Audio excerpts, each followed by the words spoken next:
When we get into meditation, a window opens up for presence to enter into the world. Whereas opposed to in the past, it was all mind energy, it was all karma, it was all reaction, it was all the old trauma that's locked in my nervous system and it's expressing itself in my mind. Now for the first time, when I have a little bit of space between the deepest sense of who I am and all of that activity, presence gets to enter into the world.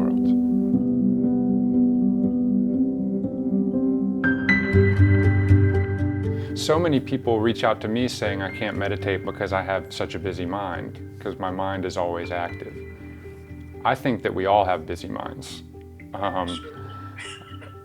But the deepest step here isn't getting the thoughts that we want. It isn't having a mind that only runs towards the positive or that only thinks about flowers and daisies and beautiful things. It's having a deeper sense of self that doesn't get lost in all of the narrative and all of the movie of the mind. And the deepest step back home, the deepest sense of peace that we have, isn't in a belief in our mind or a thought that arises in our mind, which is always subject to change. Like you're talking about, Jeff, problems come about. The mind is geared to solve problems. The mind loves solving problems. Eckhart Tolle, I think, said that the mind loves its problems like a dog loves its toy.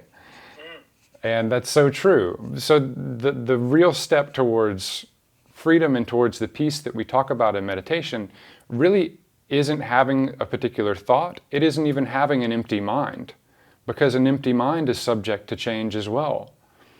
It's not being overly invested and identified with the mental stream that flows through us. And we can't, when we're too overly involved in it and out in the world, and we don't at least make some time in our daily life to sit and to just allow and observe, we'll always get hooked back into our thoughts. To me, it's the difference between your reactions living for you. Without meditation, your reactions live for you. All of your past karma, all of your past attention is living for you when you're completely identified with the body and with the thoughts. They're living for you.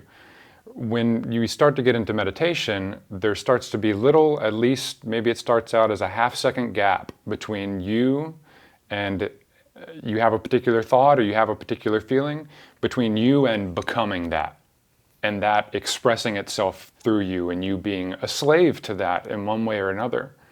Meditation opens up a space where for the first time we can respond to life and not react to life. And that response is coming more from present moment awareness.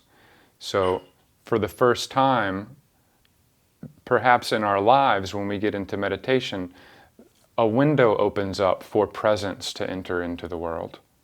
Whereas opposed to in the past, it was all mind energy, it was all karma, it was all reaction, it was all the old trauma that's locked in my nervous system and it's expressing itself in my mind.